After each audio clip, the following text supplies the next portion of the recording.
Bonjour à tous et bienvenue dans cette nouvelle émission de Caribou. Caribou, aujourd'hui on s'en va dans le combat spirituel, on s'en va dans du combat.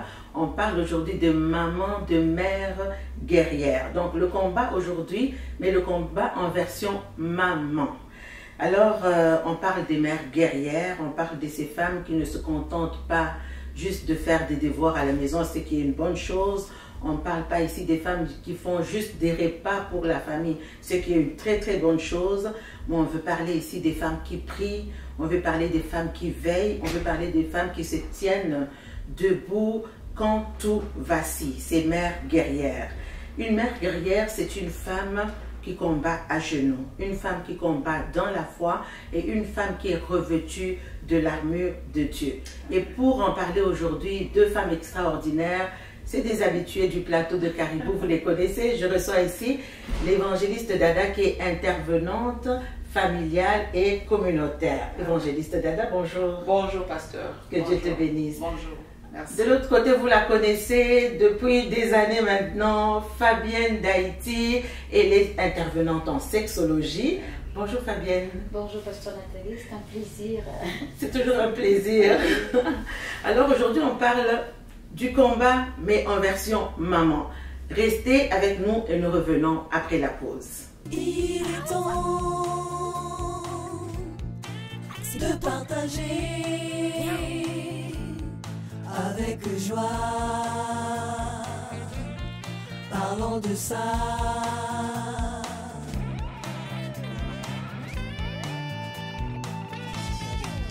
Et bienvenue à tous.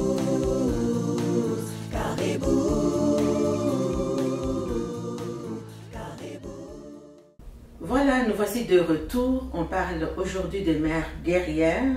Et il y a ce verset que nous connaissons tous dans Proverbe 31, le verset 25, qui nous dit « Elle est vêtue de force et de dignité, et elle rit sans craindre l'avenir. » Et voilà, on imagine un peu cette femme guerrière, une épée à la main, pas n'importe quelle épée, l'épée de la prière, et une femme qui combat dans la foi et dans la prière, comme je le disais tout à l'heure, et une femme aussi qui combat parfois dans le silence. Elle n'a pas besoin d'ébruiter dans les silences, mais elle fait un certain combat. On pense à toutes ces femmes, Marie, on pense à Anne, on pense à Jochebed, la maman de Moïse, donc ces femmes qui sont porteuses de destinée. Et je me tourne vers Fabienne aujourd'hui. Fabienne, tu es au cœur, n'est-ce pas, des réalités des femmes. Tu suis des femmes autant que des hommes, mais on va parler aujourd'hui des femmes. Comment est-ce qu'une mère peut penser à son bien-être personnel quand elle doit gérer tant de choses? Wow, c'est une très belle question. J'aime beaucoup aller avec une image. On va avec une image et vous allez tout comprendre. Imaginez un instrument. Pour qu'un instrument puisse bien jouer, qu'est-ce qu'il faut faire? Il faut que son propriétaire puisse en prendre soin. Et si l'instrument, une guitare, un piano est désaccordé, peu importe, ça va faire des... Ça va débalancer. Ça va débalancer. Donc il faut penser à bien-être autant de la même façon. C'est même la folie de prendre soin de tout le monde. Peut-être que des générations avant, même beaucoup, les femmes l'ont fait, mais... les femmes l'ont fait, elles ne travaillaient pas beaucoup, elles n'avaient pas les mêmes responsabilités que les femmes d'aujourd'hui. Les femmes d'aujourd'hui sont femmes d'entreprise, sont employées ou employeurs, peu importe. Ils ont des entreprises et autres. On ne peut pas espérer faire la même chose que nos parents, nos grands-parents, les femmes d'avant et continuer à avoir la belle vie. Ça ne marche pas. La charge mentale, on en parle de façon très populaire, mais les psychologues, peu importe intervenant, on ne peut pas soutenir cette charge mentale. Autant lorsqu'on sait que les femmes portent beaucoup de chapeaux, rôle de maman, rôle d'épouse, rôle d'amant, rôle professionnel, et avoir un bien-être, rôle ministériel, spirituel, parce que exactement. Donc, on ne peut pas porter tout ça et ne pas s'effondrer. Et c'est impossible. Donc, c'est vraiment... En plus de penser à l'instrument, un instrument ne peut pas jouer sans qu'on prenne soin de cet instrument-là. Il faut aussi penser à soi, surtout lorsqu'on a des enfants, des jeunes enfants. En tant que maman, on veut donner le meilleur de nous-mêmes. Parfois, donner le meilleur de nous-mêmes, c'est s'oublier je vais vous dire, c'est suicidaire. C'est le mot littéral et au sens propre. C'est suicidaire parce que ça marche pas. On va même pas aider l'enfant. Parce que l'enfant, il va voir un parent fatigué, un parent déséquilibré.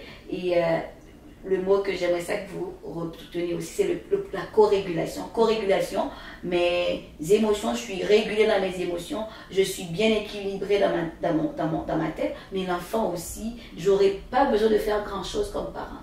L'enfant va être régulé. Donc, le bien-être, le bien-être de la femme guerrière est quasi importante, extrêmement importante, même très prioritaire. La femme soutient la vie, la femme soutient l'humanité, le monde, mais il faut que la femme pense à prendre soin de son bien-être, qui est important.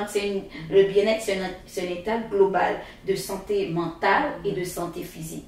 Le corps qui soutient de santé spirituelle. Exactement, c'est les trois. Santé mentale, santé spirituelle et santé émotionnelle. Et quand ces entités vont bien, mais c'est juste les autres, c'est comme des faisceaux. Ça va aller bien, de façon équilibrée. La plupart du temps, vous allez voir, des femmes vont bien se porter ministériellement, vont avoir l'air bien se porter professionnellement, mais il suffit d'une petite goutte, d'une flamèche, que tout s'effondre parce que justement, la base, le corps n'était pas en sécurité, le corps n'était pas consolidé, la santé mentale n'allait pas bien.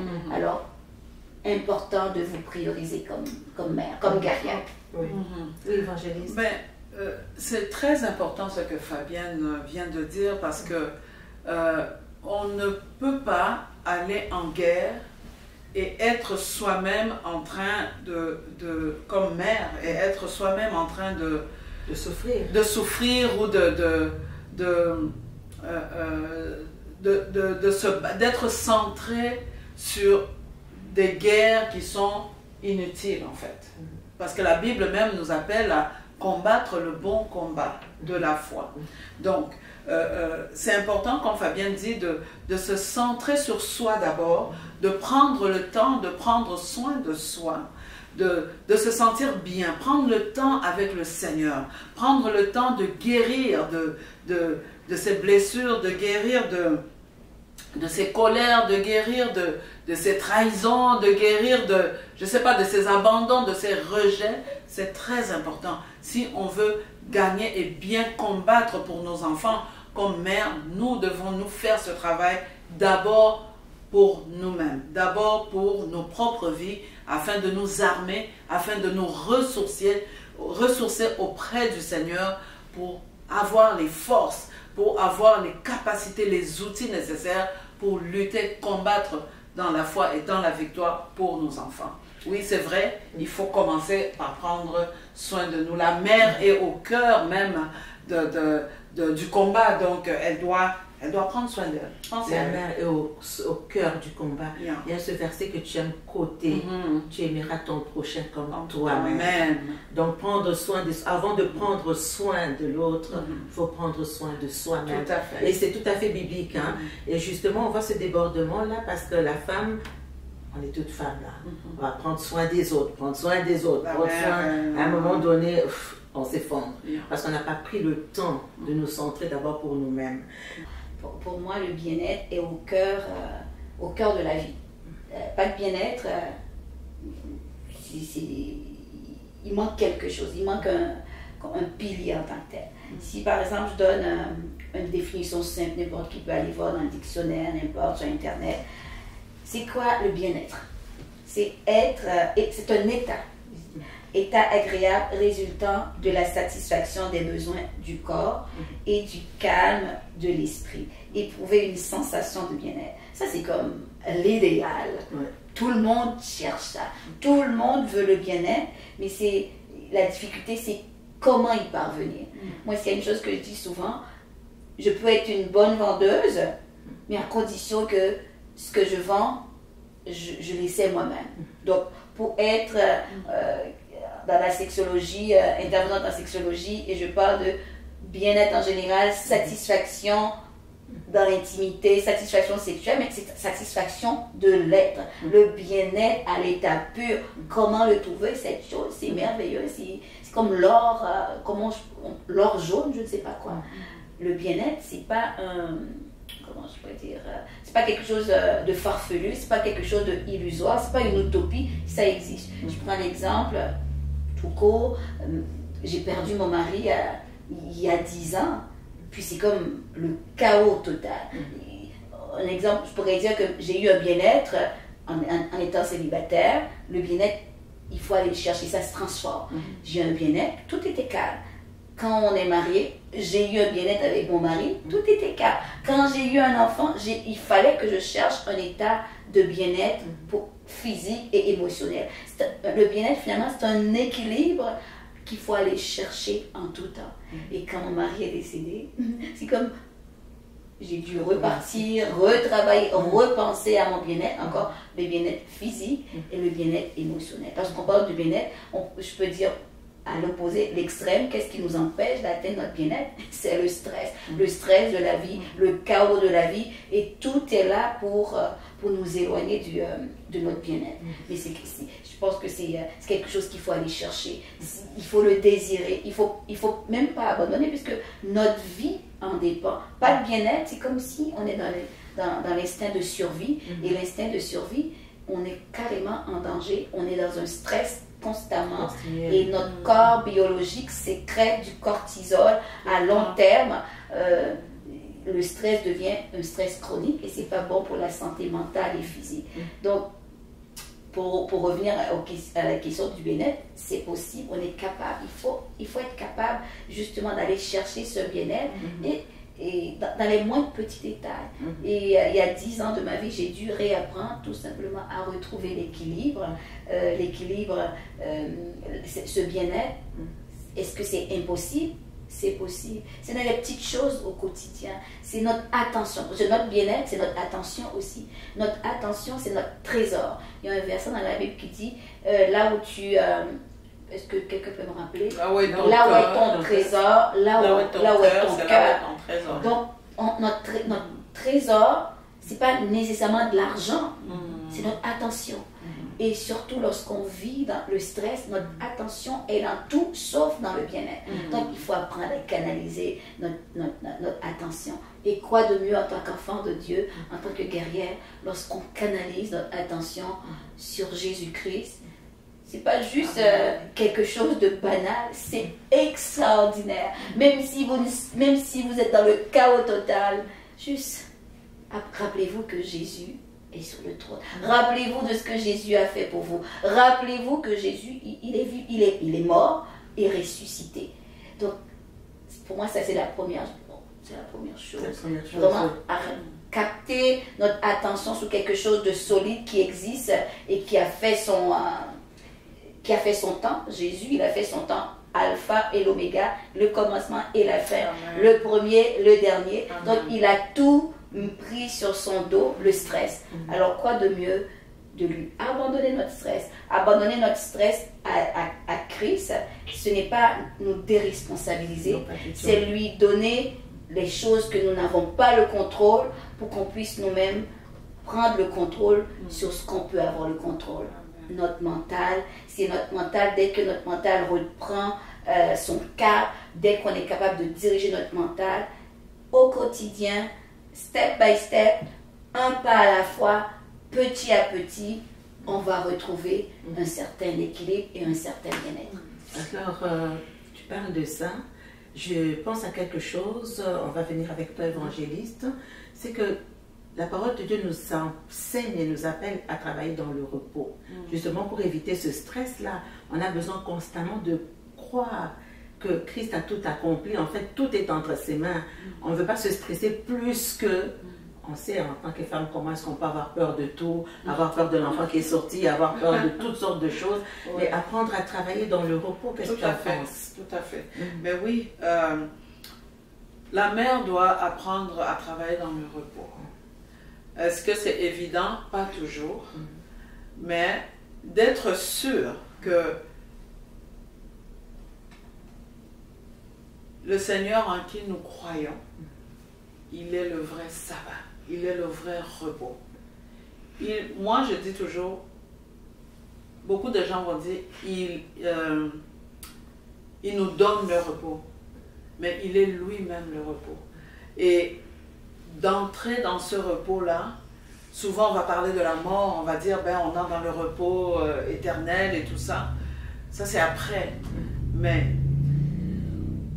être déjà dans le repos du Seigneur, pendant qu'on est en vie, pendant qu'on est sur cette terre, on a des choses à faire pour lui, on a des choses à accomplir. Et comme mère, on ne s'oublie pas dans tout ce qu'on a à gérer, dans tant de choses à gérer. Donc on doit apprendre à se reposer. Et comme Fabienne l'a dit, à se recentrer sur soi.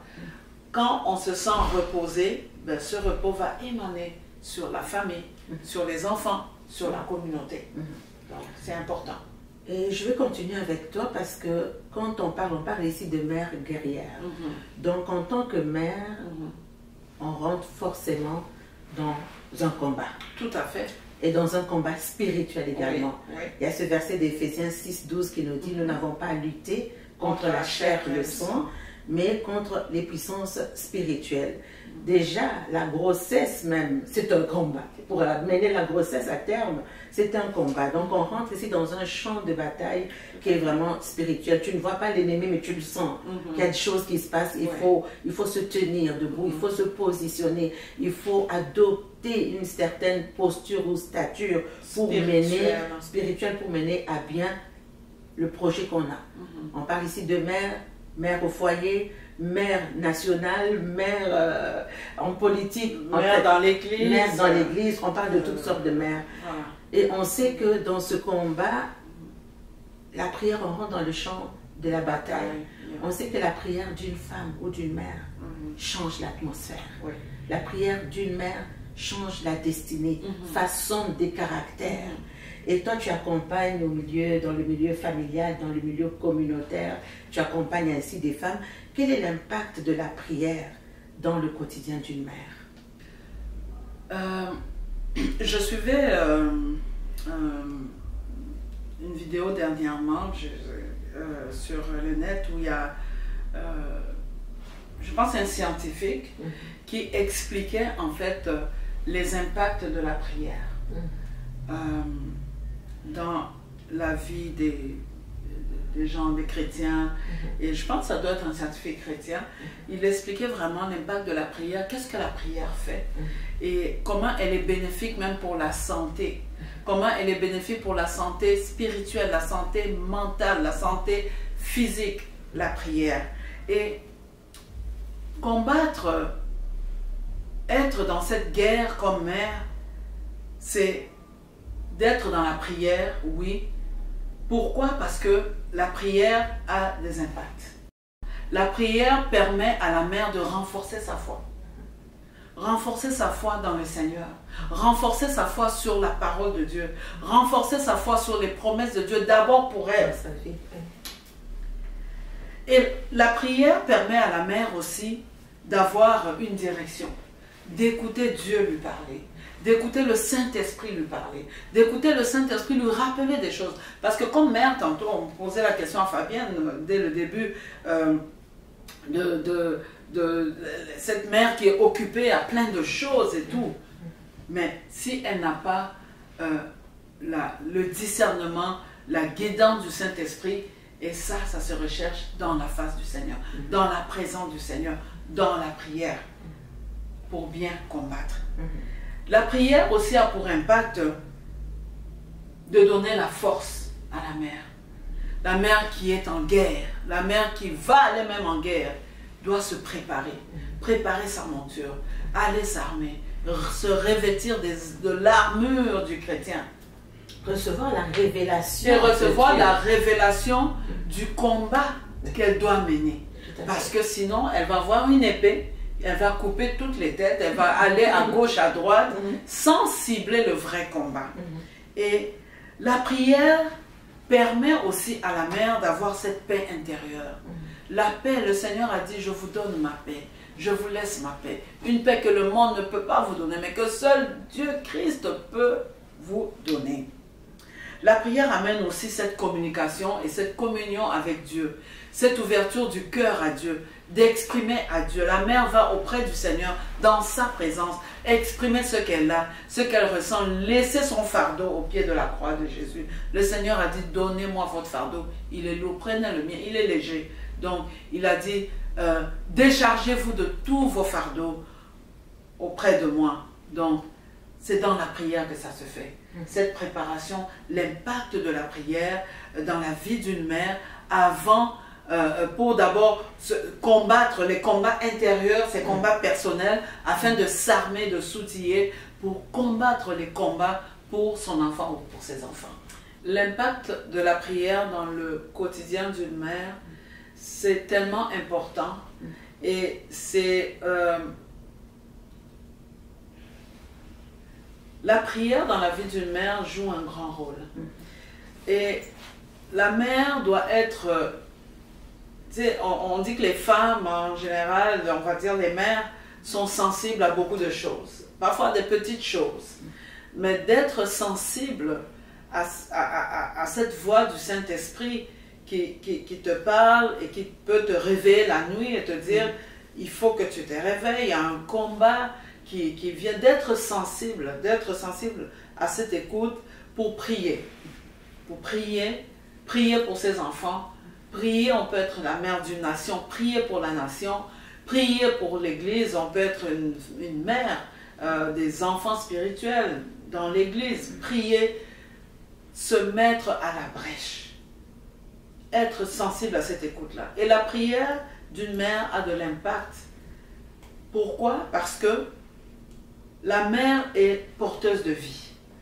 Et étant porteuse de vie, je m'excuse, tout ce qu'elle va dire dans la prière, les mots qu'elle va prononcer, vont amener la vie, vont porter la vie, vont aller chercher dans l'atmosphère spirituelle ce qui est bon, vont les ramener et ça va devenir effectif dans la vie de ses enfants. Donc une mère, l'impact de la prière dans le quotidien d'une mère, ça c'est très important. Et la mère doit savoir comment prier, doit savoir comment lutter pour ses enfants ou pour son enfant. On ne lutte pas contre la chair et le sang, mais contre les esprits. Même quand ce sont des humains qui viennent pour attaquer ton enfant ou tes enfants, il y a des esprits derrière.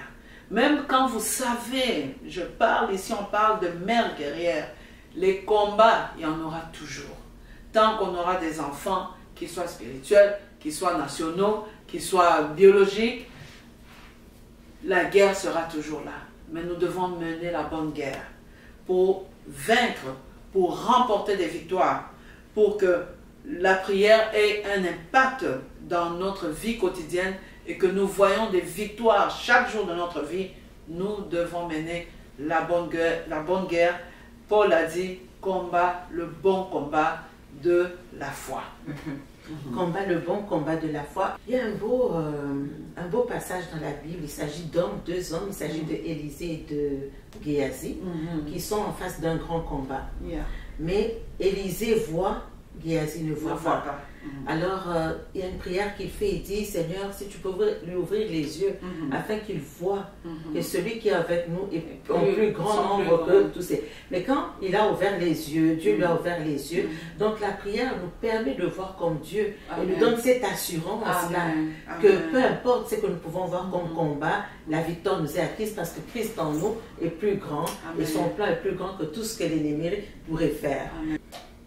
Il y a cet exemple merveilleux qui est l'exemple de la mère et de la grand-mère de Timothée.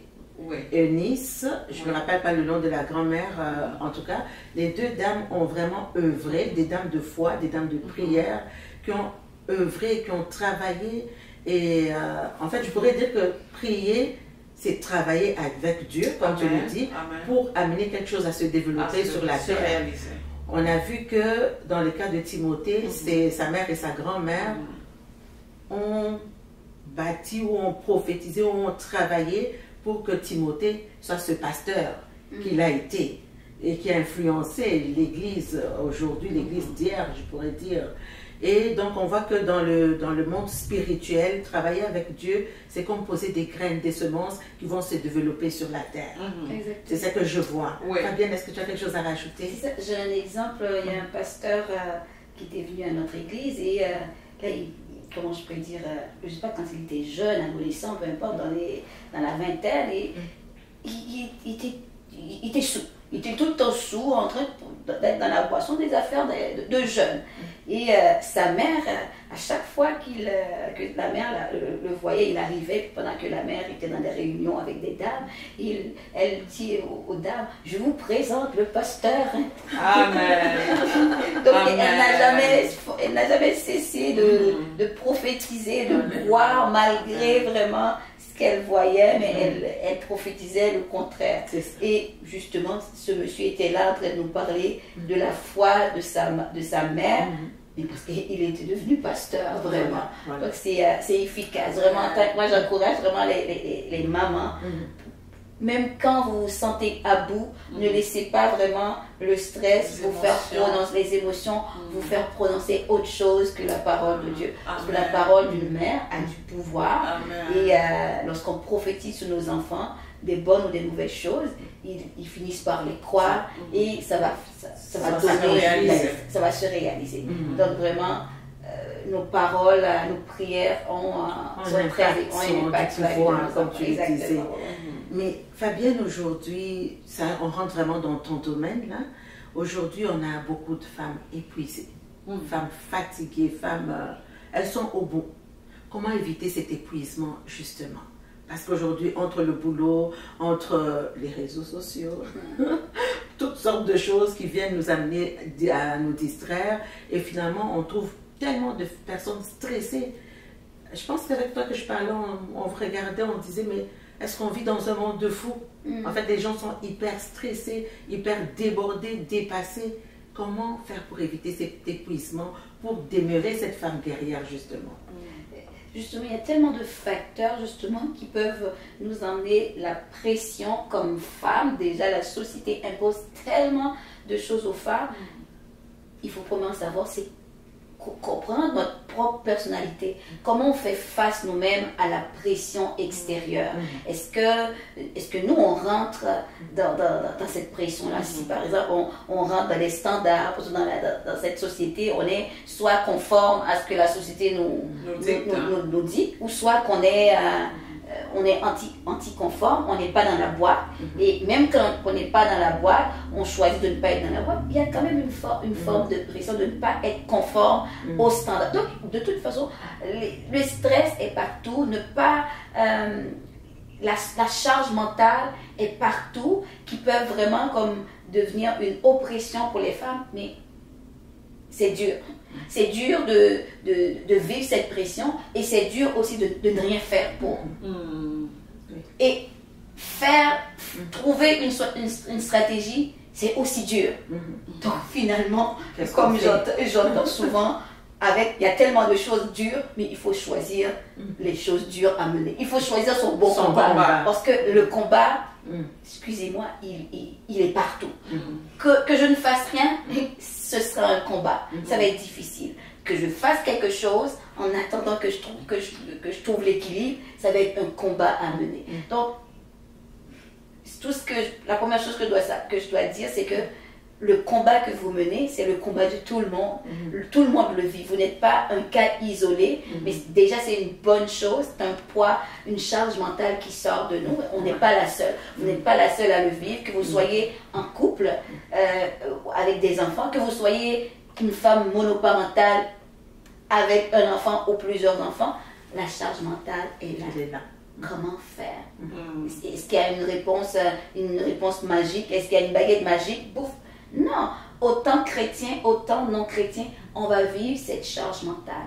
Donc c'est déjà savoir, premièrement, le fait de savoir que toutes les femmes à travers le monde vont vivre cette pression-là. Déjà, il y a un poids, il y a une charge qui s'enlève. Donc déjà, à savoir, moi, en tant que femme, est-ce que rentrer dans les standards de ce monde pour faire face à la pression, pour accepter les standards, est-ce que c'est ça que je veux?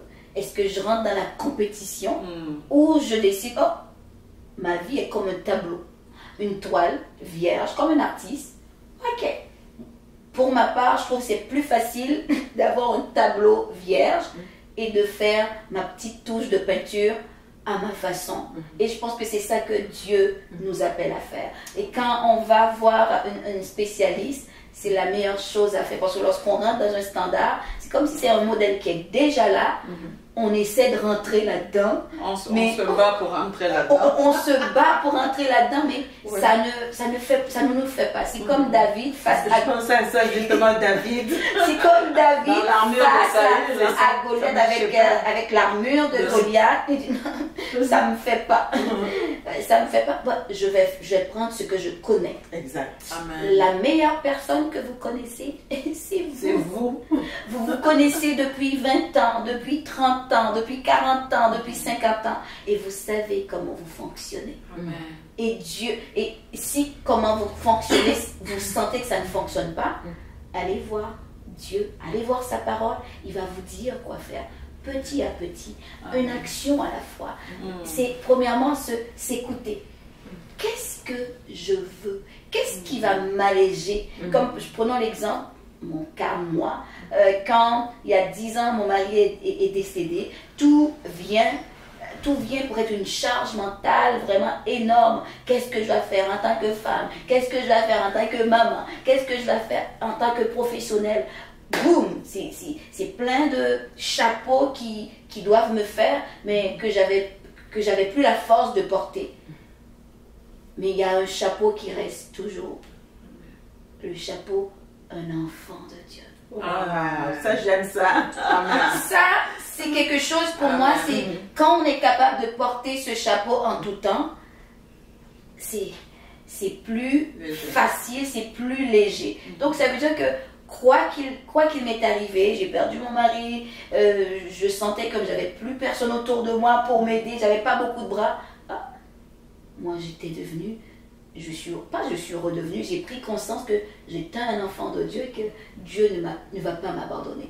Donc, aussitôt que j'ai compris ça, j'ai plus compris qu'en tant que mère, si je veux être une mère efficace pour mon fils, l'enfant en moi, l'enfant que je suis a besoin d'être porté. L'enfant en moi avait besoin d'être soutenu à ce moment-là. J'avais envie de crier au monde que j'avais mal. Et si aujourd'hui vous avez mal, je vous le dis, enfermez-vous dans votre chambre, un endroit où vous êtes capable d'être seul.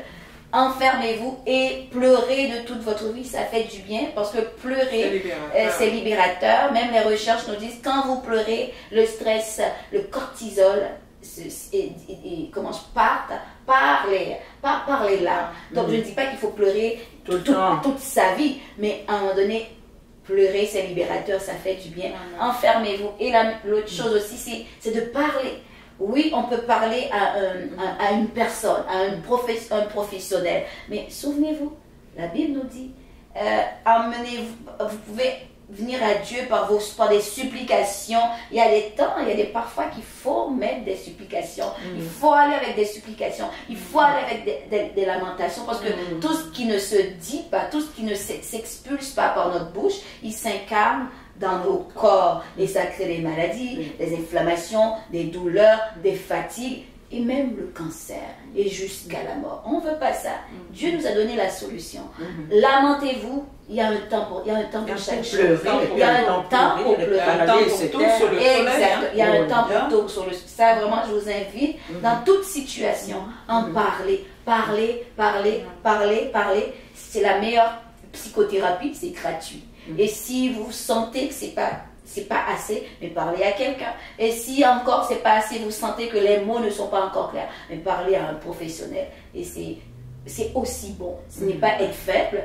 L'argent qu'on paie à un professionnel, peu importe psychologue, travailleur social, et sexologue, peu importe qui, ça vaut la peine parce que les gens, c'est pas être faible, c'est aller chercher des outils, des stratégies, justement pour alléger notre mental afin qu'on soit efficace dans les rôles que nous avons à jouer dans la société, puisque nous en avons beaucoup.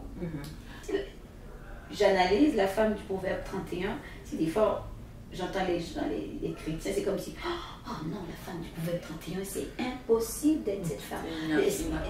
C'est inatteignable. Je ne dis pas que je suis l'incarnation de la femme du proverbe 31, mais ce qu'il faut comprendre, c'est que qu'est-ce que moi j'ai en tête de faire? C'est quoi mon rôle dans la société, dans la vie, dans mon travail? Et comment moi-même je peux être disposée pour faire ça? Parce que la femme du proverbe 31, elle avait un plan et puis elle est rentrée dans son plan. C'est-à-dire qu'elle se rit de l'avenir. Et ça ne veut pas dire qu'elle... Pour faire tout ce qu'elle avait à faire dans son époque, c'était pas facile. Donc c'est une femme qui avait du caractère. C'est ça, en tant que femme, il faut se dire, c'est quoi, comment je pourrais dire, sur quoi je me concentre. On vit dans une société, la société, le monde nous appelle à être tellement de choses. Je suis sûre qu'à cette époque-là, cette femme a dû prendre le taureau par les cornes pour dire, moi Seigneur, je veux ça, je veux ça, je veux ça, et je vais m'accorder à toi.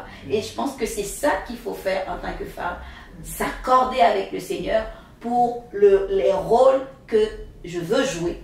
Si je veux jouer tous les rôles de Mère Teresa, sauver le monde, être la salvatrice de tout le monde, ça c'est un gros problème et c'est suicidaire. Je pense qu'il faut savoir les limites du corps humain, pas parce qu'on est limite, on est faible. Le cerveau a une capacité, donc ça veut dire comme le cerveau a une capacité d'une chose à la fois, une chose à être attentive à la fois. Souvent, en tant que femme, on se pète les bretelles. Par rapport aux hommes, on est capable de faire plusieurs choses. Mais les recherches nous montrent que, en ce qui concerne la santé mentale, quoique les hommes vivent des choses, la même chose, mais en moindre, la proportion est moindre chez les hommes que chez les femmes. Donc, plein de problèmes de santé mentale, parce qu'on veut faire plein de choses au-delà de nos capacités. On veut faire plein de choses. Nos enfants, on veut qu'ils excellent, on veut répondre aux critères de la société, on veut répondre aux standards de la société. Mais il faut se poser la question, moi je veux quoi comme femme? Mais aussitôt qu'on est capable de se poser cette question-là, on va avoir plus de clarté. On va avoir plus de clarté. Et quand notre cerveau a plus de clarté, ça allège notre poids physique et notre poids mental, spirituellement. Et on va être plus aligné avec Dieu. On va savoir qu'est-ce qu'on va faire. Mon enfant a 5 ans. Je vais être aligné quand il a 5 ans. Mon enfant est un adolescent. On va s'aligner quand ils sont adolescents. Mon enfant a 18 ans. Je sais qu'il y a il faut vraiment y aller avec des étapes, des choses, autant pour nous. Et ce que je dois dire aussi, c'est qu'il faut aller il faut parler de co-régulation. Je ne peux pas parler de bien-être pour mes enfants et m'oublier moi-même. Au contraire, ça va bousiller la famille parce que les enfants, ils vont juste, ça va leur rendre triste, ils vont juste voir une maman fatiguée, déséquilibrée, nerveuse, épuisée. Mais ils sont malheureux, sans oublier que ça cause des maladies. Ça cause des maladies. Exactement. Malade, au final. Donc au final, qu'est-ce qu'il faut faire? Il faut vraiment apprendre à se concentrer. Je sais que c'est pas facile. Il faut apprendre à se concentrer. Il faut cultiver à se concentrer sur une chose à la fois. Oublier cette affaire qu'on est multitâche. Non, si on est multitâche, le cerveau ne l'est pas. Parce que à la longue, la maladie mentale, l'Alzheimer, tout ça s'en suivant, à force d'avoir abîmé notre cerveau à faire 10 000 choses en même temps. On fait une chose à la fois. On fait quelque chose, puis n'oubliez pas le repos du Seigneur. On ne fait pas une chose, on n'est pas pressé pour faire des choses. On fait quelque chose, la victoire, on célèbre, et après on embarque dans autre chose. Je pense que c'est la manière plus sage de faire les choses. C'est vrai, Fabienne, ce que tu dis, parce qu'on constate qu'il y a des mères, qui sont professionnelles, qui travaillent, on ne va pas citer nécessairement les professions, mais qui vont passer des heures et des heures à l'emploi, qui vont donner aux enfants, ce qui n'est pas nécessairement mauvais à la base, de donner aux enfants un certain standing de vie. On veut que les enfants aillent à l'école privée, on veut que les enfants aient des tablettes, que les enfants aient ci, que les enfants aient ça. Mais au final, la mère est absente. Au final, la mère n'est pas présente pour écouter ses enfants. La mère n'est pas présente pour suivre ses enfants, comme tu disais, étape par étape. Et ça fait que non seulement elle court parce qu'elle veut tout avoir, mais elle ne fait pas la guerre de la bonne façon. Parce qu'après, va venir d'autres combats suite à ça. Parce que c'est important pour la mère de comprendre que le matériel, ce n'est pas mauvais. Mais le plus important, c'est sa présence auprès de son enfant, sa présence, l'affection et l'amour et le temps de qualité qu'on donne aux enfants, la prière avec, par et pour les enfants, le combat pour les enfants, c'est l'essentiel, c'est le plus important. Je peux même donner un exemple par rapport à ça. Quand j'étudiais en intervention psychosociale, et le prof qui nous disait, je pense que c'est dans un des cours que j'avais pris de l'éducation tout au long de la vie, ici et ailleurs, et le prof disait justement que le plus important, c'est de combler le besoin, cette présence. Parce que quand on n'est pas là, on pense que bon, la télé est là, les amis sont là et tout, mais après, on se retrouve dos au mur parce que finalement, les enfants sont dans les gangs, les enfants font n'importe quoi, les filles sont dans le proxénétisme, dans la prostitution, dans la drogue, whatever. Donc les enfants sont perdus. Et au lieu de se recentrer sur soi et de dire qu'est-ce que je n'ai pas fait comme parent ou qu'est-ce qui a manqué de mon côté, on va avoir tendance à blâmer encore les enfants. Donc ça, c'est important aussi de faire la bonne guerre. Pour faire la bonne guerre, gagner cette bataille, avoir la victoire qui nous a déjà été acquise par Christ. C'est important de se recentrer sur soi, prendre soin de soi, se ressourcer, s'armer personnellement comme mère afin de bien encadrer, être prêt et donner l'amour et l'affection à nos enfants.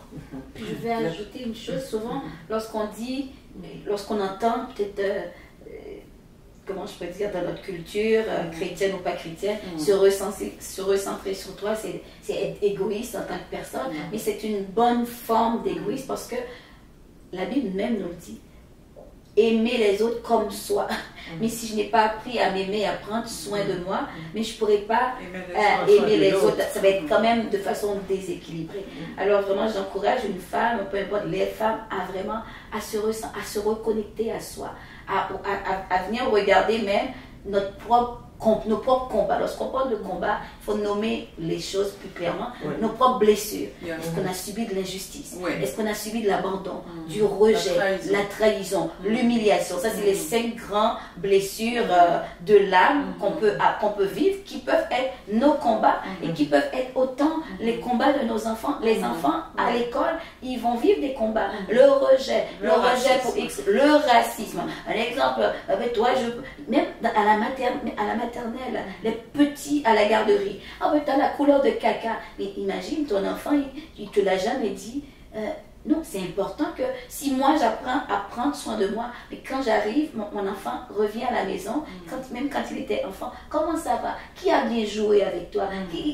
Est-ce que toi-même, il y a des enfants et des gens qui ont été gentils avec toi, avec qui tu as parlé, avec qui tu as mangé, avec qui tu as communiqué, avec qui tu as eu de belles conversations. Juste ces questions, l'enfant va être capable de vous dire comme qu'est-ce qui se passe. Puis là, s'il y a des choses qui ont été mal dites, mais vous allez refaire, encadrer, vraiment comme consoler, soutenir l'enfant. Donc c'est des choses, si nous on est capable de le faire pour nous, on va être capable de le faire pour les enfants. Pasteur, si tu permets, je vais ajouter juste quelque chose pour enchérir à ce que sur ce que Fabienne vient de dire. C'est important, parfois on est porté, hein,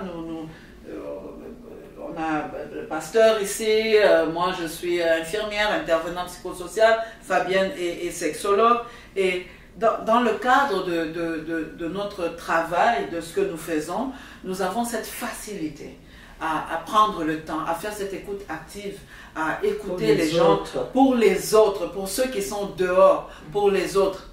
c'est important de le faire d'abord Pour nous.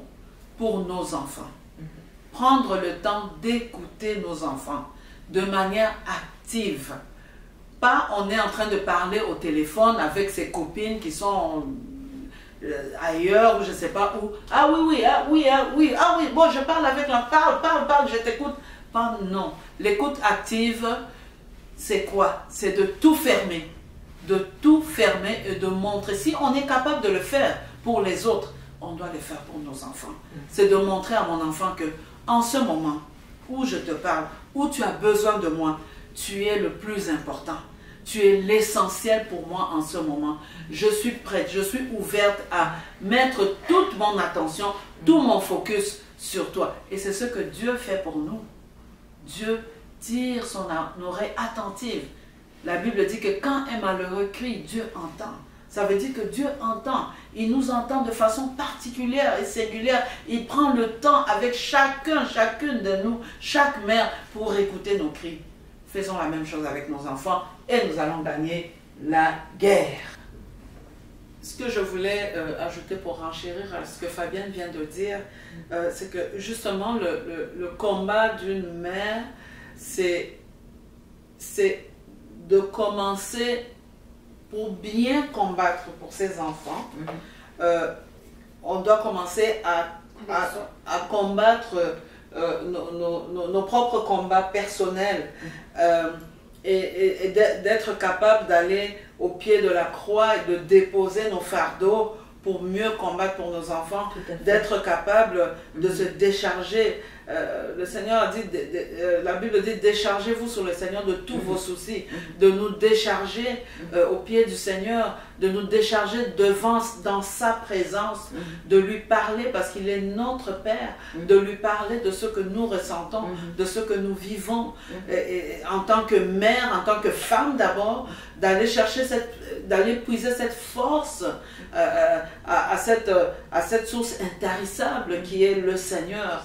Et avec cette force, on peut combattre le bon combat de la foi pour nos enfants. Tout à fait. Ça, c'est très, très important. Hein, oui. Parce qu'un blessé blesse. Tout à fait. Exactement. Quelqu'un qui vit des combats ne peut pas combattre, il est affaibli.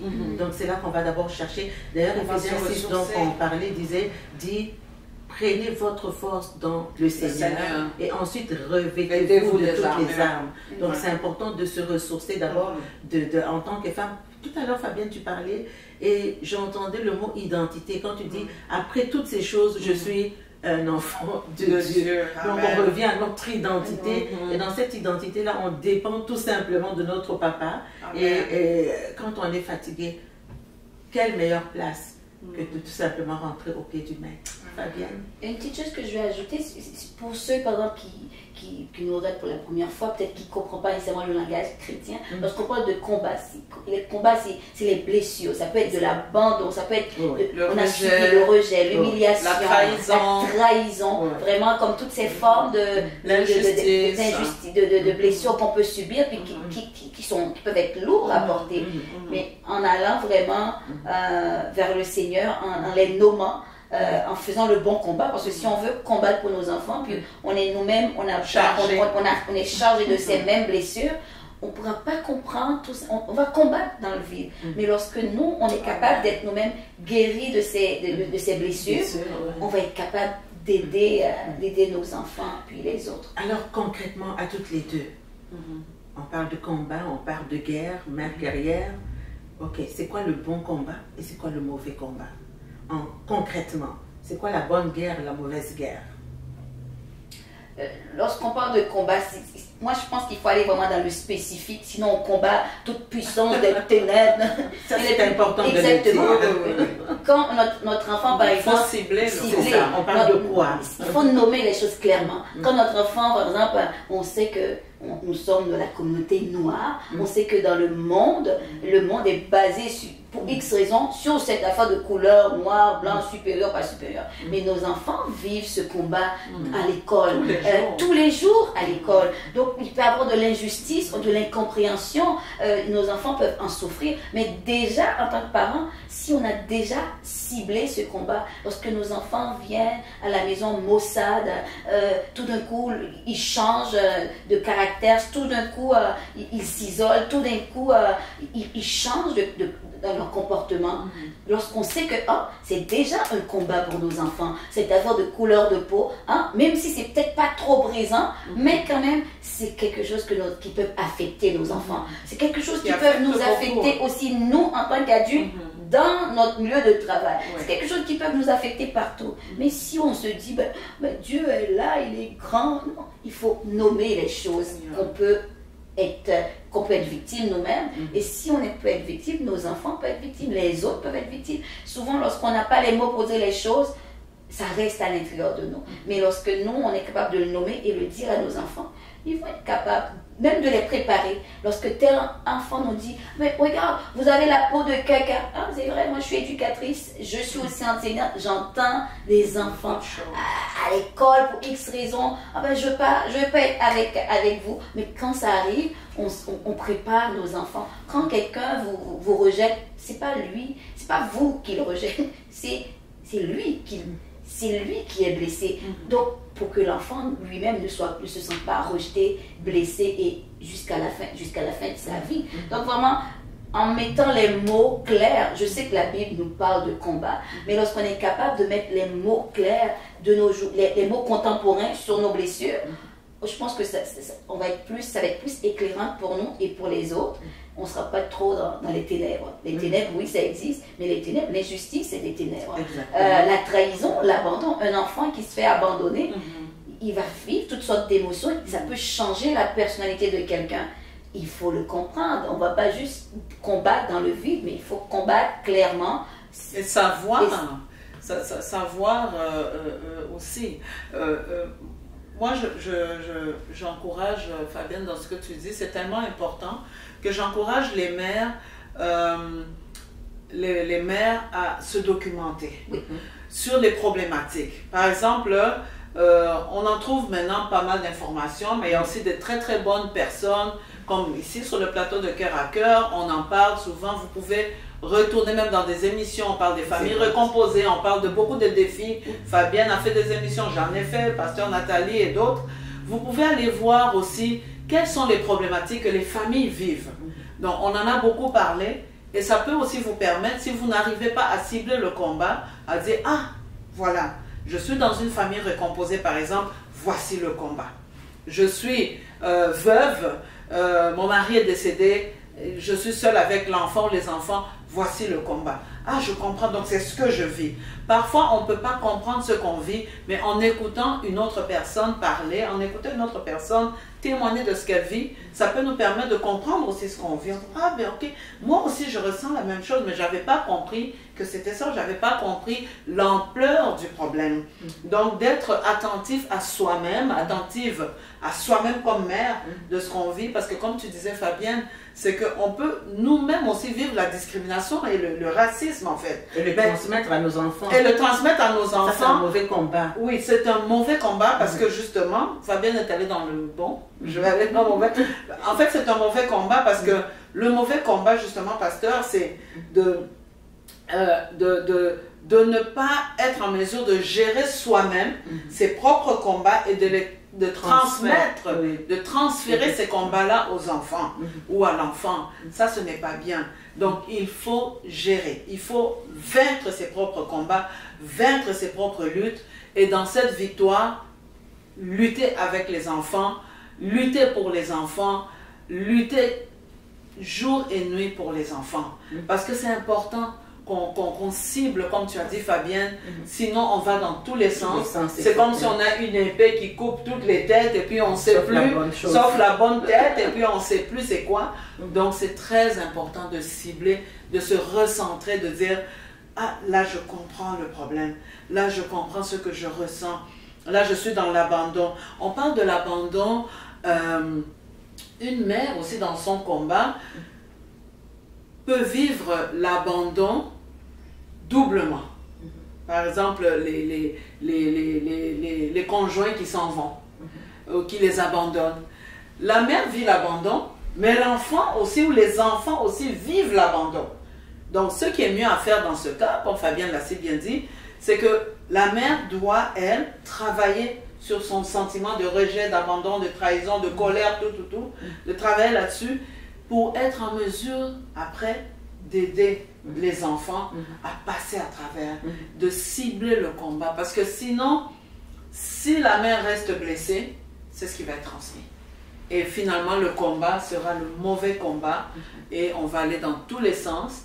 Et j'ai vu des gens accuser des gens, même chez Dieu, s'autodétruire finalement. Accuser des gens, dire Seigneur, j'accuse telle personne.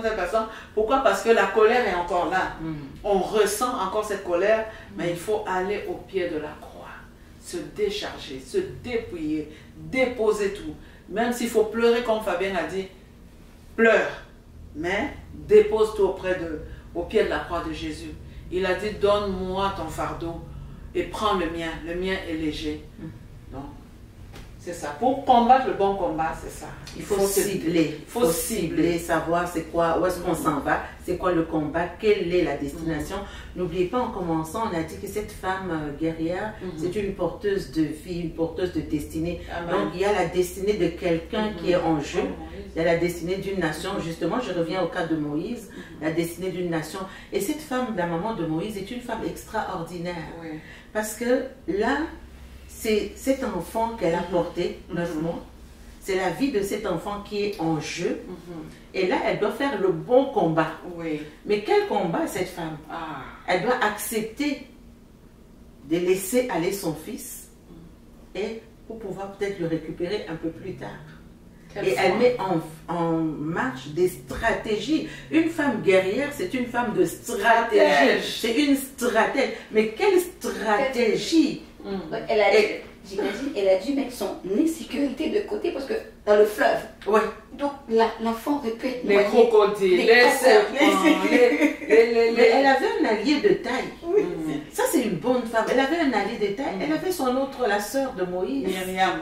Qu'elle a mis, qu'elle a engagé dans ce combat. Donc, elle ne combat pas seule, elle combat. C'est une troupe de guerrières. Amen. Donc, une femme guerrière ou une mère guerrière, c'est pas juste un homme. Ça n'a rien à voir avec l'âge, mais on enrôle, c'est des soldats qui se sont mis en marche pour sauver une nation, sauver un peuple. Et je trouve cette femme extraordinaire. Et si on peut avoir des outils aujourd'hui, oui, elle a certainement eu peur. Oui, certainement. Des insécurités. Elle a été insécurisée. Oui, toutes sortes de choses. Mais elle a pris le risque. Une guerrière prend le risque. Elle a pris le risque et elle n'a pas pris ce risque seule. Elle a pris le risque avec le ciel, avec le Seigneur. Mais il y a quelque chose qui m'interpelle avec cette femme. Tu parlais d'encadrement, Fabien, tout à l'heure. C'est que à un moment donné, l'enfant revient à la maison.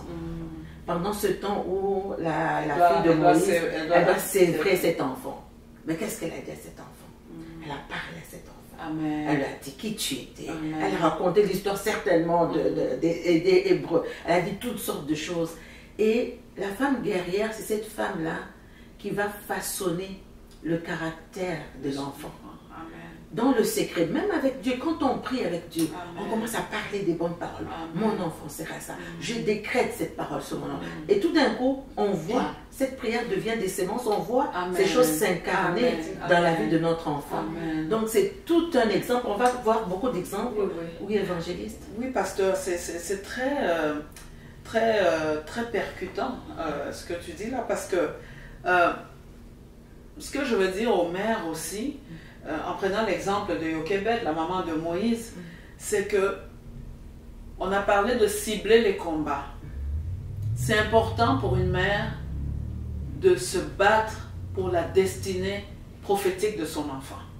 Quand vous savez ce que Dieu vous a dit pour votre enfant, pour vos enfants, battez-vous pour ça. Parce que les combats d'une destinée, on a vu que Jochebed, elle savait Elle savait comme mère que cet enfant était précieux. Elle savait que cet enfant avait une grande destinée. Elle savait que Moïse avait quelque chose de Dieu en lui. Elle a mis des stratégies en place. Elle a fait la guerre jusqu'au moment où, à un moment donné, Dieu lui a fait grâce. Elle a récupéré l'enfant. Pendant ce temps, elle a continué la guerre de parole, comme disait le pasteur tantôt. Elle parlait la parole de Dieu. Elle disait des choses. Elle rappelait à l'enfant sa destinée. Et on voit que plus tard, quand Moïse retourne, il est au palais de Pharaon. Plus tard, ça lui revient tout ça, parce qu'il réalise que bon, tiens, mais ma destinée est différente. Exact. Ma destinée n'est pas, mon identité est différente. Mon identité n'est pas celle que les gens ont voulu me faire croire. Donc je voudrais dire ici à des mères guerrières, la destinée prophétique de vos enfants est très précieuse. Ne laissez personne dévier votre enfant ou vos enfants de leur destinée prophétique. Ce que Dieu vous a dit pour vos enfants, ce que la parole de Dieu dit pour vos enfants, battez-vous pour ça. Dans la prière, à genoux, battez-vous pour ça. Quand vous voyez votre enfant ou vos enfants, par exemple, Dieu vous a dit que votre enfant sera, je donne un exemple comme ça, le président de la République. Mais vous voyez que ce qui arrive, ce n'est pas ça. Que l'enfant s'en va ou vos enfants s'en vont dans d'autres choses. Battez-vous à genoux dans la prière. Parce que la destinée prophétique de votre enfant est précieuse. Mais il ne faut pas se battre n'importe comment. Allez devant le Seigneur. Parce que le Seigneur est le maître des temps et des circonstances. Comme pour Moïse, il va frayer des choses, il va faire des choses, il va jouer des cartes qui vont dépasser même notre entendement, qui vont dépasser vos entendements pour que la destinée qu'il a prévue dans son plan parfait pour vos enfants, pour tous nos enfants d'ailleurs, s'accomplisse. Donc, mère, battez-vous pour la destinée prophétique de vos enfants.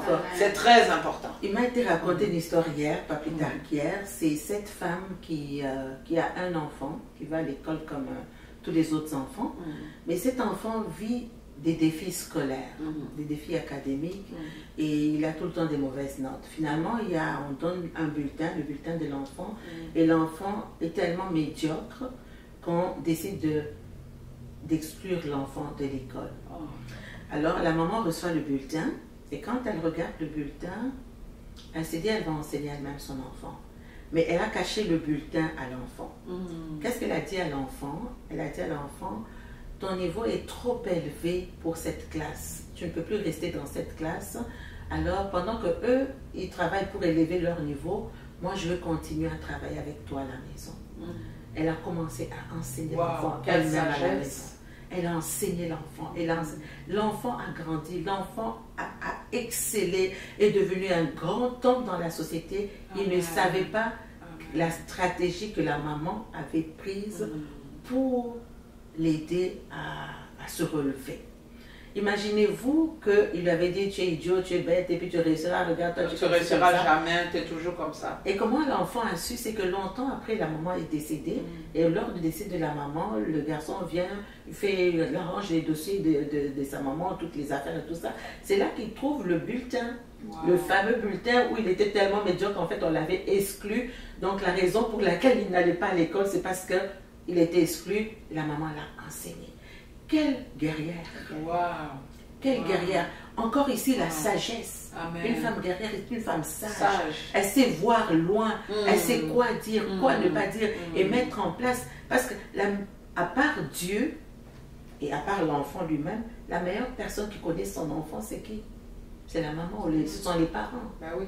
Donc, elle a mis les stratégies en face. Donc, pour être une femme guerrière, ça prend cette connexion avec Dieu et ça prend cette sagesse, ça prend de marcher avec Dieu en fait pour qu'il nous aide. Beaucoup de discernement. Beaucoup de discernement. Beaucoup de discernement parce que il peut arriver on parle à des mères guerrières ici, que les enfants fassent des choix et ils essaient de vous emporter dans ces choix, mais vous savez profondément que ce n'est pas ça la destinée prophétique de l'enfant ou de vos enfants. Il faut vous battre pour ça.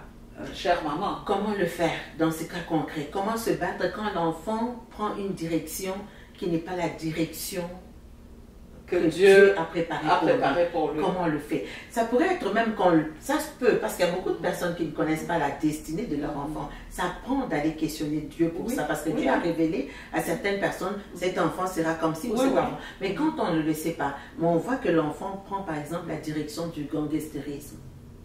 Qu'est-ce qu'on fait? Comment est-ce qu'on bataille? Parce que plusieurs mamans bataillent avec le fait que l'enfant se retrouve en prison parce qu'il est tombé dans des choses La contraires. drogue, les choses comme Comment on ça. bataille concrètement une femme guerrière là? Qu'est-ce qu'elle fait? Ce que je disais, comme, je ne sais pas si c'est à vous que je disais, ou peut-être à moi, c'est les statistiques. Tiens, 14 ans, c'est l'âge de recrutement pour les garçons, Même moins maintenant. pour faire partie des gangs de rue. Et 14 ans, c'est aussi l'âge pour les petites filles d'être recrutées dans la prostitution. Mais pourquoi un Pas cet enfant âge-là. va à cet âge-là, va justement dans ces groupes-là? Ces groupes-là, c'est quoi? Peut-être que vous dites que c'est juste un groupe, mais c'est une famille. C'est une famille. Identitaire. hein. C'est une famille. Donc, qu'est-ce que... Il faut, L'enfant va se poser rechercher. la question. Qu'est-ce que l'enfant va chercher à là-bas. l'extérieur qui n'a pas à la maison? Qui n'a pas à la maison. Donc, c'est des petites questions qu'il faut se poser, non pas pour se blâmer, pour se restructurer, Oui, oui. reformater Tout à fait. notre famille, revoir nos priorités comme parents. Je sais qu'on est, dans Plein de choses. on fait plein de choses, travail, métro, boulot, dodo. Mais nos enfants, si nos enfants sont une priorité pour nous, nous devons voir qu'est-ce que nos enfants ont besoin. C'est de l'attention. Des fois, juste 5 minutes de l'affection, de l'attention, de l'amour inconditionnel. Même quand l'enfant... les recherches nous disent aussi que les parents sont les meilleurs guides, les meilleurs éducateurs pour nos enfants. Malgré tout ça, malgré que le monde peut être turbulent, non. Les parents, lorsque l'enfant trouve ce socle solide, il va voir les choses extérieures, il va voir les amis sont très influents à cet âge-là. Mais quand la famille est solide, quand il y a cet amour, pas besoin d'argent. C'est important. Ah oui. L'argent n'est pas important. Juste penser à nous quand on était jeunes. On n'avait pas, nos parents n'avaient pas l'argent ou nos grands-parents n'avaient pas l'argent. Mais il y avait ce socle, il y avait cet amour inconditionnel. Il n'y avait pas de télé, il n'y avait pas de tablette, il n'y avait rien du tout. Mais on était bien. Juste penser à cela. On a tout, mais il nous manque ces choses-là. Ces choses-là sont plus importantes que ce tout-là, que ces tablettes, que le matériel. Donc, juste revenir à l'essentiel. Est-ce que je donne l'essentiel à mes enfants? De l'amour, de l'attention. Est-ce que je sais qu'est-ce qui se passe chez mon enfant? Est-ce que lorsqu'il sort de l'école, est-ce que je sais qu'est-ce qui se passe? Est-ce que mon enfant vit de l'intimidation? Avec quel groupe qui se tient? Pourquoi il se tient avec tel groupe? Mon enfant veut telle chose. Oh ben, je veux me faire tatouer, je veux me faire ci. Je veux me faire percer. Pourquoi je veux me faire... Toujours ramener vraiment à la base essentielle. C'est pas parce qu'on vit en Occident qu'on doit faire comme l'Occident. Peu importe, l'Occident veut les bases, l'élément essentiel. La santé, la sécurité et le bien-être. C'est ce que vous voulez comme parents, c'est ce que aussi veulent les enfants. La santé. Est-ce que l'enfant est en sécurité? Est-ce qu'il est capable de s'exprimer comme il est réellement? Est-ce qu'il est capable d'être authentique dans sa propre maison? Est-ce qu'il est capable de dire ses vrais besoins? Même si ses besoins sont peut-être vous dépassent, farfelus. Est-ce qu'il est capable de les exprimer? Juste de les exprimer. Est-ce qu'il est capable d'exprimer ses opinions? Ça se peut que vous aimez du bleu, mais il aime du vert. Est-ce qu'il est capable de le dire sans se sentir jugé? Exactement. Est-ce qu'il est bien? Est-ce qu'il est capable de rire dans sa famille? Est-ce qu'il est capable de faire des niaiseries les plus pires dans la maison? Parce que s'il n'est pas capable de les faire dans la maison, il va aller les faire ailleurs. Donc quand je dis des niaiseries les plus pires, comme juste faire n'importe quoi, mais qui ne nuit pas à son bien-être mental et physique. Donc, est-ce qu'il est capable d'être lui-même? Est-ce qu'il y a quelqu'un qui l'écoute? Moi, jusqu'à maintenant, j'ai 40 ans et plus, je me rappelle de ma grand-mère quand j'avais 12 ou 13 ans. J'étais triste, c'était mon petit coup de foudre en tant que jeune.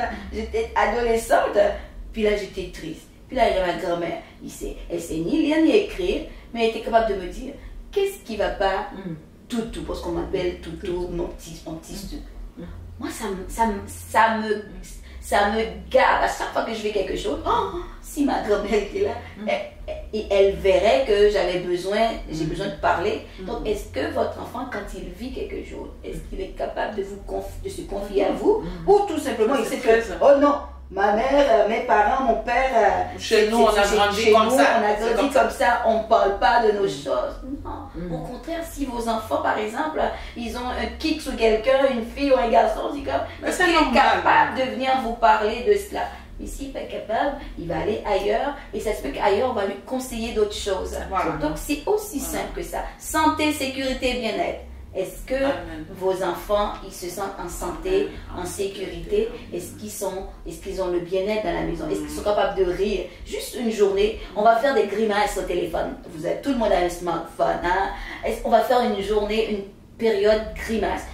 Ça va vraiment relâcher, détendre l'atmosphère, et ça va vous ouvrir la porte pour de belles conversations. Pour de belles conversations, oui. Mais, ce que Fabienne dit, c'est tellement important, Fabienne, ce que tu dis, parce que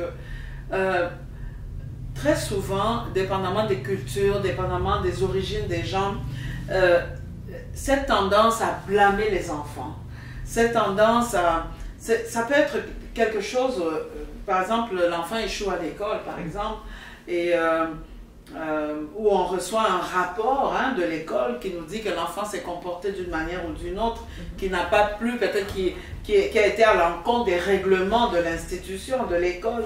Et là, on se met directement à blâmer l'enfant, à dire des choses, mais parfois des énormités.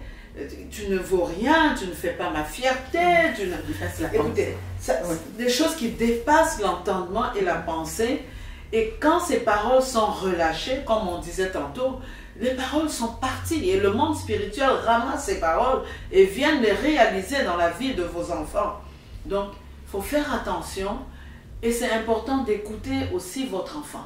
Peu importe ce qui arrive, même si c'est l'école qui appelle, même si c'est le voisin qui appelle, même si c'est l'église qui appelle, même peu importe, prenez votre enfant, asseyez-vous avec lui, écoutez-le aussi. Écoutez-le. Oui, j'ai reçu tel rapport. Et ça fait partie de la guerre aussi d'une mère, de savoir écouter son enfant. Et écouter son enfant de manière active. Pas en étant en train de parler avec ses copines. Allô, oui, bon, toi, parle ici. L'enfant ici, je l'écoute. Non. Pour être une bonne mère guerrière, il faut savoir écouter son enfant. Sans le juger, sans lui dire des mots négatifs, sans lui dire t'es pas bon, t'es pas ci, t'es pas bonne, t'es pas ci. Non. On écoute notre enfant, on essaie de comprendre ce qu'il ressent et ce qu'il ou elle vit et ressent dans son cœur, dans son âme, dans son esprit. Qu'est-ce qui se passe? Et là, on prend tout ça. On réconforte l'enfant ou les enfants et on prend toutes ces choses, on les amène en guerre dans la prière. Et c'est comme ça qu'on gagne la guerre pour les enfants. En fait, c'est une protection. Oui. C'est une barrière qu'on met, on n'expose plus l'enfant. Non, on ferme, on le protège. Oui, oui. C'est tellement important. Waouh, je pense qu'on a débordé largement. Il y a encore autant de choses à dire. Des exemples dans la Bible, des femmes qui ont fait des exceptions, qui ont impacté des nations. Il y a cette femme-là qui a accepté... ces deux femmes prostituées. Les deux femmes prostituées avec le roi Salomon. C'est ça. Il y a une qui a échangé le bébé la nuit, qui a volé le bébé vivant de l'autre. Elle s'est couchée sur son bébé, le bébé est mort.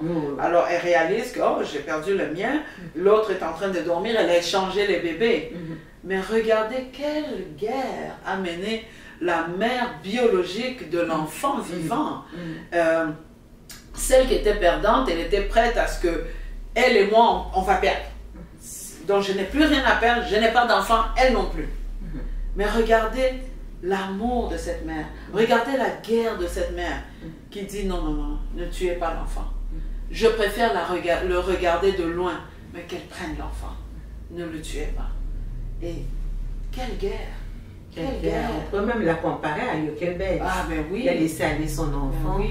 Donc ici, élever cet enfant ou faire ce combat, c'est en fait nourrir un appel. On est en train de nourrir l'appel. Une destinée. Parce qu'une destinée, parce que qu'est-ce que Dieu nous dit? Il nous dit que nous sommes tous des flèches envoyées Amen. sur la terre afin Amen. d'accomplir un but. Amen. Et nous ne pouvons pas rentrer sans avoir accompli ce but-là.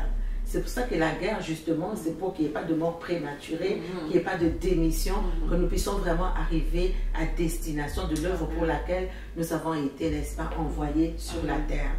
Donc, vous nous suivez. Je ne sais pas s'il y a un mot de la fin, parce que là, ça, on parle. Est-ce qu'il y a un dernier petit mot pour la fin? On a vu ici les caractéristiques de cette femme. C'est une femme de prière, une femme sensible à l'Esprit de Dieu, qui peut entendre ce que Dieu dit, une femme stratège, une femme sensible aux besoins de ses sensible, enfants. une femme guérie elle-même avant de soutenir les autres. Parce que la guerre est perdue d'avance si nous-mêmes nous n'avons pas été guéris de nos blessures antérieures. Donc, tant de choses à dire. Regardez, vous avez des questions. Nous sommes là, Fabienne est là, Dada est là, je suis là.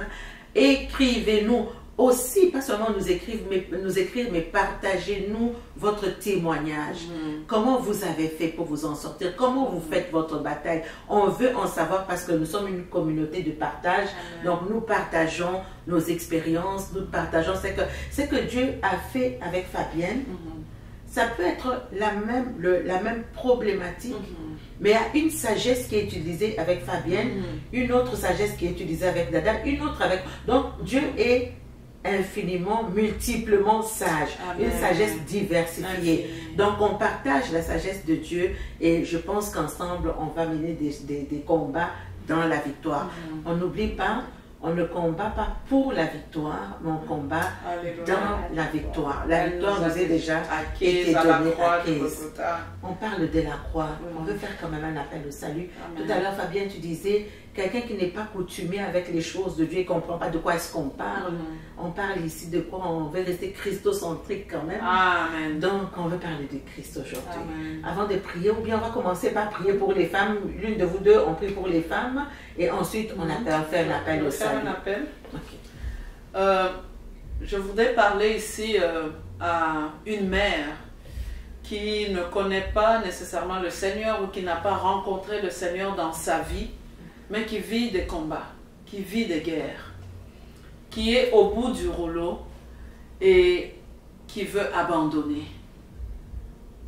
Toi, mère, je te parle ce soir et je t'invite à recevoir Jésus dans ton cœur. Parce que c'est auprès du Seigneur que tu peux avoir le repos. C'est auprès du Seigneur que tu peux te décharger. C'est auprès du Seigneur que tu peux te dépouiller de tous tes fardeaux pour être forte et pour combattre dans la force et dans cette victoire que Christ a déjà accomplie pour nous à la croix de Golgotha, où il a dit que tout est accompli. Oui, tout est accompli pour toi. Tout est accompli pour tes enfants. Tout est accompli pour ta destinée. Tout est accompli pour la destinée de ton enfant ou de tes enfants. Mais viens, reçois Jésus dans ta vie comme Seigneur et Sauveur. Et tu verras la différence. Tu verras que le Seigneur va te donner son fardeau qui est léger. Il va alléger ton poids. Il va alléger le poids de ton cœur. Il va alléger le fardeau de ton cœur. Accepte-le dans ta vie. Invite-le dans ton cœur. Il a dit que si quelqu'un m'ouvre la porte, j'entrerai chez lui, je mangerai avec lui, je souperai avec lui. Oui, le Seigneur est prêt à entrer dans ta vie, à faire ce changement, à amener ce baume de guérison dans ton cœur, à amener cette délivrance dans ta vie personnelle pour que tu sois capable, pour que tu sois forte dans le combat et dans la guerre et de mener cette guerre dans la victoire pour ton enfant ou tes enfants. Amen. Amen. Et si vous avez reçu Jésus comme Seigneur et Sauveur, vous avez besoin de croître en Christ. Une chose est de le recevoir. Quand vous le recevez, vous êtes devenu enfant de Dieu, tout simplement. Et il y a une destinée éternelle, parce que nous avons une destinée sur la terre, mais nous avons une destinée éternelle. Donc ce chemin nous ouvre une destinée éternelle avec le Seigneur. Appelez-nous pour des enseignements, pour plus d'informations, et nous sommes là. Fabienne, je te laisse la parole. Bon, j'aimerais ça vous laisser avec un verset. C'est dit, L'Esprit du Seigneur, l'Éternel, est sur moi, car l'Éternel m'a oint pour porter de bonnes nouvelles aux malheureux. Il m'a envoyé pour guérir ceux qui ont le cœur brisé, pour proclamer aux captifs la liberté, aux prisonniers la délivrance. Ce verset, des fois, ça peut paraître prétentieux pour quelqu'un qui le dit, mais il m'a envoyé parce qu'il m'a guéri. Il nous envoie à chacun de nous ici, chacune de nous ici, parce qu'il nous a guéris, parce que nous avons des charges mentales, des combats, et nous avons apporté nos fardeaux à lui, et il l'a fait. Et c'est aussi simple, parce qu'il l'a fait pour nous, il peut le faire pour vous. Alors je prie tout simplement que Dieu puisse briser les chaînes physiques, de maladies mentales, de maladies spirituelles. Peu importe ce qui a été dit dans votre vie, au nom de Jésus, tout diagnostic de santé mentale, tout diagnostic de stress chronique, tout diagnostic de borderline, tout diagnostic de bipolarité, tout diagnostic de toutes sortes de maladies mentales, de santé mentale, j'appelle dans le nom de Jésus que la santé mentale puisse aller du côté positif au nom de Jésus, que toute santé mentale qui est négative puisse aller maintenant, soit annulée, puisse aller maintenant du côté positif, que tout stress maintenant qui envahit ces femmes, papa, que toute pression, que tout ce qui veut, le Seigneur les déprimer, que tout ce qui veut les rendre dépressifs, Père éternel, je viens lier cet esprit dépressif et j'appelle au nom de Jésus un esprit saint, un esprit libre, un esprit rempli de paix, un esprit rempli de joie, un esprit capable, un esprit qui est capable, qui leur donne la force pour élever leur famille, un esprit qui leur donne l'espoir, un esprit qui leur donne la force, qui leur donne la vie, au nom de Jésus. Au nom de Jésus. Au nom de Jésus. Merci Amen. Seigneur. Recevez votre guérison aujourd'hui.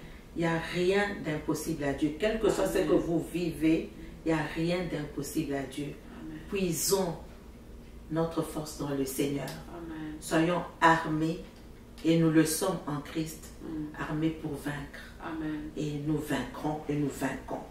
Un verset pour finir, Ésaïe 54, 13, une belle promesse de Dieu pour nos enfants. Vos enfants seront disciples de l'Éternel, et grande sera leur prospérité. Qu'il en soit ainsi pour chaque maison, cet après-midi ou ce soir ou ce matin, dépendamment de là où vous nous trouvez. Merci d'avoir été avec nous. Envoyez-nous vos témoignages. Merci, servante de Dieu. Que Dieu vous bénisse. Et on dit caribou, caribou, à très bientôt pour une prochaine émission. Que Dieu vous bénisse.